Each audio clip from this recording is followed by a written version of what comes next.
First of all, introducing our challenger. Out of the blue corner. He's going to step in and he does. It's all over. Let's bring on the boom. This is Eternal MMA.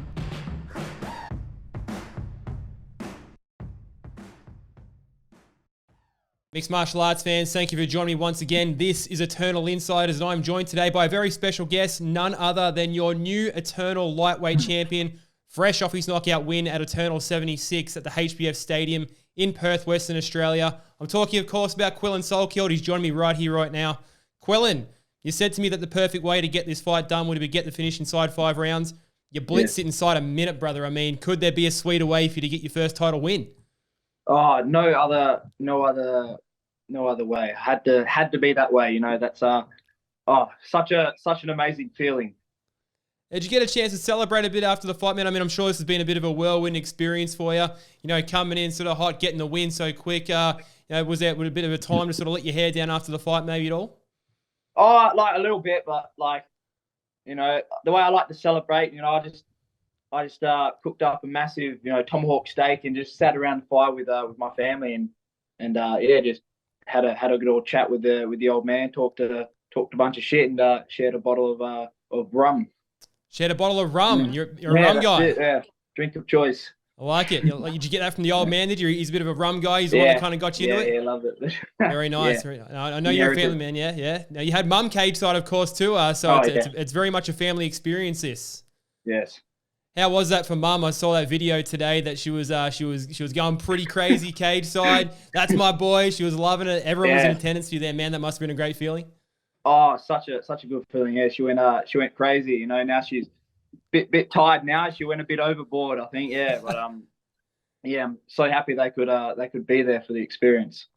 No, it looked very enjoyable for everyone all around, man. Of course, yeah, you're fighting out of Perth, so it must have been a big experience. A lot of friends and family in attendance. Were you feeling the love there big time? You know, obviously a lot of the Perth guys come out in support of their hometown boys. Absolutely rocking HBF Stadium as always. What was that experience like fighting in front of that hometown crowd, you know, for your first title win? Oh, it was great. You know, I love walking out and hearing all the cheers and it was so loud. And even when they were introducing my opponent, there was a few boos for him, and you know, it's cool to hear that. And I'm sure he would have been, you know, pumped hearing boos as well for him. Is that have you ever experienced it from the other side like that before? I mean, we know Perth is probably the most like raucous crowd in terms of like getting behind the hometown. Have you sort of been on the other side of that where the other guys getting the cheers and you're getting the boos? Like what's that like? Yeah, I've never gotten any boos, but I've gotten silence before, which I think is worse. You know, I'd rather get booed than have my name called out and the crowd just silent. Yeah. Yeah, you don't just want the golf clap sort of in the background. You're the one to sort of be on board. I'd rather get booed than the polite clap or silence. Exactly. Yeah. As long as we're invoking some kind of emotion, that's all that matters. I mean, you got some great emotion for the win there, man. Everyone was going nuts for you from the first bell. Not that it lasted very long, and of course the big cheers afterwards. So, hell of a good time for you, I'm sure. Now, just going to the fight, man. I mean, what did it sort of feel like in that moment? Of course, there's not a lot to talk about the fight because I mean, bit of a filling out process to sort of start with. Both of you guys were sort of, you know, throwing pretty heavy straight up. I mean, he got that finish in the first minute. Like, what did it sort of feel like in that moment when you actually connected with him? Does a lot sort of go through your mind in that time, or you know, did the instincts just sort of kick in and sort of take over with the hammer fist for you? Yeah, it was that. The techniques I've been drilling, this whole camp I've been drilling. You know, like jab counters. I know he's very, you know, lead hand dominant, always starting his combos with the jab. So it was just instinct that took over. That same combo which I landed, that right hand, the inside slip right hand over the top, was drilled, and it just become instinct. I didn't even think of it at the time. It just happened. And then once it landed and I see him fall back, I knew it was done straight there. Now, of course, you caught him with that overhand right. Now, I've tried to watch this back on replay a couple of times. You followed with the left as well. Did you actually catch him with the left, or was he already sort of going down? You missed? I couldn't quite make it out. I think I missed with the left hand. It was just the right hand that connected, and I followed up with the left hook, and then but that missed. It happened that quickly, like watching it live. I thought it was the left hook that actually caught him. Like it happened that quick, but it was the right that finished him. Yeah, crazy scenes, man. No, it was absolutely unbelievable. Now, coming into the fight, I know you've heard this quite a few times that, you know, there was some doubters, not a lot, but there was some doubters to, you know, whether you were the person for this fight.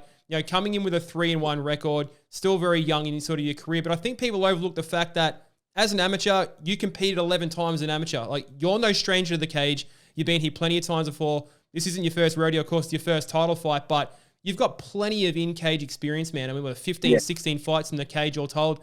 You're the champion now. Does it feel good to finally put some of that doubt to bed?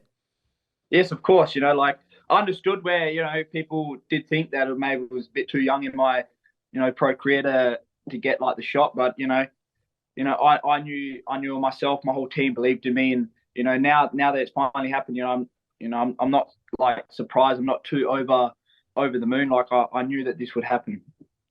Yeah, you knew this would happen. You said, I think after the fight that you knew you'd be here. You said to Blake Richardson inside the cage that when the fight got announced, you already felt like the champ. Like, why did you feel that way already before the fight had even happened? I don't know. I don't know how to explain, but just I just always feel like I could beat these guys. Like, always, I look at them and I know I can beat every lightweight in Australia. So when it got announced, I just had true belief in myself that I'd get my hands on that title. No, and you look damn good doing it, man. I mean, it's a 4-fight win streak. You're on now 4 finishes. Your first knockout as a pro, so you're looking good up into this point in your career. Still just 23 years of age. Incredibly impressive stuff. Now, speaking about the actual fight getting announced, apparently, sort of when the fight was getting made for Blake, there were a couple of names sort of being spoke about. I'm not too sure who, but according to the people that matter, the ones that make the fights, there was only really one guy that when it came down to it, that really wanted the actual spot. Of course, that turned out to be you. Why did you feel like you were the one that got this fight ultimately? Sorry, could you repeat the last bit, please? Just asking you, like, why you thought you were the one that ultimately got the fight. With a couple of names that were sort of being thrown around to the people that actually make the fights, it ultimately really came down to you. Like, why do you think you were the one that really got this fight in the end? Yeah, I think it was because I was expecting Tom Nolan to get the next title shot, and I was thinking I would have one more fight, and then I'd fight the winner of which would have been Blake Donnelly and Tom Nolan. But then later on, after my fight was like confirmed, I found out that Tom Nolan was going off to the Contender Series. So then the next person in line it was definitely me. Yeah, so Tom Nolan going off to the Contender Series, you become the lightweight champion. Tom's still very young in his career. Like, when you see sort of guys around a similar age doing those kind of things, as opposed to sort of sticking around and sort of getting their licks in here, like, what do you sort of make of that? Of course, everyone's got a different path, but what do you sort of see for yourself? 23 years of age, you're the champion now. Like, do you have sort of a bit of an idea in mind as to what you like your path to be, on the road to becoming an international professional? Yeah, what I see for myself right now is probably another 3 or 4 more fights, defend the belt, and then I'd get my shot most likely on the Contender Series 2, win that, and then get straight into the UFC. Contender Series becoming a very popular way for people to go over. Of course, Eternal MMA. No one does it better as far as putting on fights for professionals here in the country. So fantastic pathway to go from here to Dana White's Contender Series, the UFC, what have you. Very exciting times for you ahead, I'm sure. Now, just back to the fight itself. Now, obviously, you got the fight done in that first minute. As we said at the top of the show, you said to me that what would ideally be the way for you to finish the fight would be to get it done inside 5 rounds. But when you sort of said that, leads me to believe that obviously you're prepared for all things. You were preparing for the potentially go the full 5 rounds from Blake. Did you sort of envision in your mind that you would potentially get that fight done so early? Was there anything in particular that you were expecting out of Blake in terms of how that fight would play out? Not really. Like, I'm always prepared, for anything. I don't really know exactly how I'm gonna, get the fight done. The only thing I know is that nothing is certain, and that it's pretty much just whatever opportunity arises first would be the way I'm gonna finish. But saying that, like, when I was actually in the cage, I was telling myself that we're gonna go like the full 5 rounds, and it's gonna be a war. So I was prepared for all outcomes. Do you have sort of an idea in your mind as to what you sort of prefer? I mean, you talk to a lot of people and they say, look, you get the fight done. We're not paid by the hour or anything like that. Get the job done as soon as possible. Is there any, I know it's a weird question, but is there any kind of, a little bit of, I shouldn't say disappointment or anything like that, but you train for so long, you go through fight camp and the fight's over in 40 seconds. Is it just pure relief, or you sort of still got that itch of, man, I'd like to keep kind of going a couple of rounds? Do you have that about you at all? Not at all. Like, I'd get in and out as fast as possible. It's the faster you finish the fight and the more, spectacular it is. It's just, it's better for the resume. Of course, I totally understand that. Now, one of the things you did say after the fight is, you were the hunter and now you're the hunted.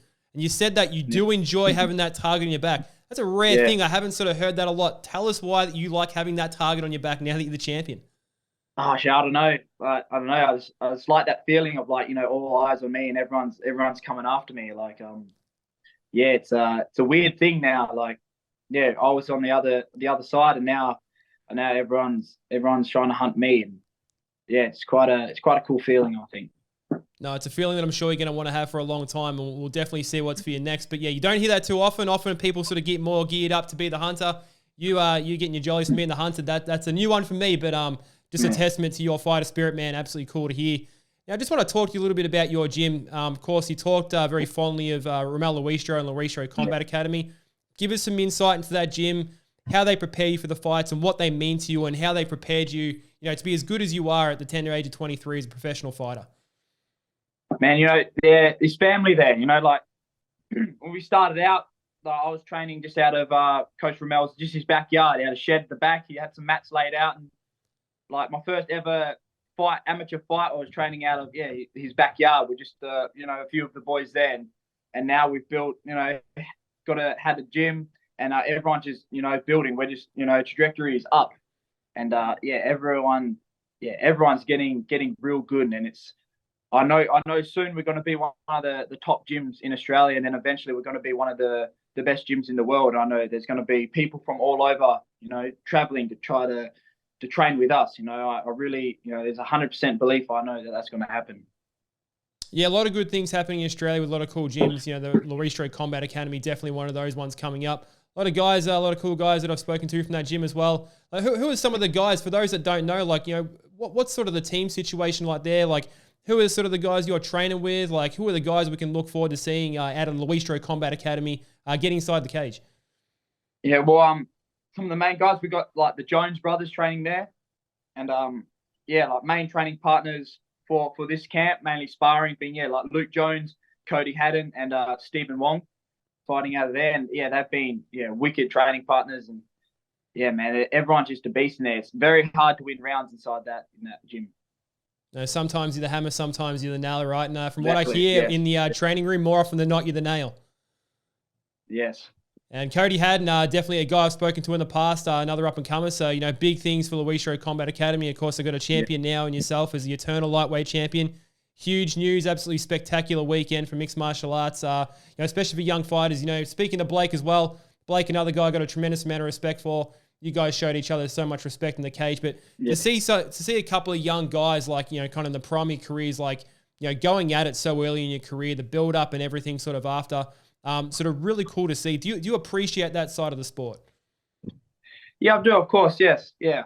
Like, like I was thinking for this, like, he was on his way up, and I heard some things that maybe he'd be getting, on the Contender Series too. And I was thinking, I refuse to be, a stepping stone for anyone else to, up their career. So it was just like, kill or be killed. I'm going to be the one that's on the way up. I'm not going to be no stepping stone. I'm no pawn in, anyone's game. So my thoughts were just, I'm going to be the one to win and go up.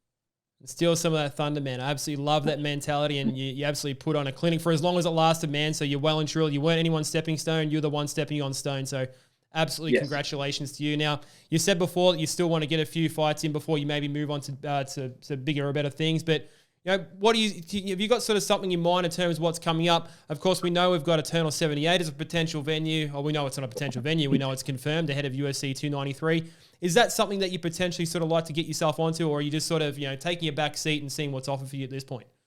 No, that's it. I want to get on the Sydney card for sure in September. That's definitely next. No, we'd love to see you there, man. Of course, you're the champs. You're not the one necessarily calling for any opponents. That's the people's job to do for you. But is there anyone in mind? Is there anyone you sort of see on the scene at the moment as a potential opponent? Yeah, I see. Obviously on the next card, there's be the winner of Martinez and Joblin.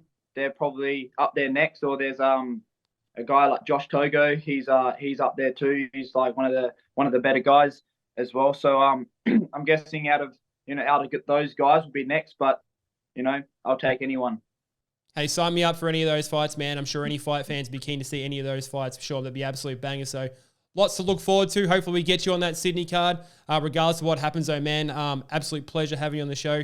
Can't wait to see whatever fight comes for you next. And we'll do this again sometime, man. It's been a pleasure talking to you. Sweet as. Thanks for having me, Luke. Too easy, brother. Take it easy.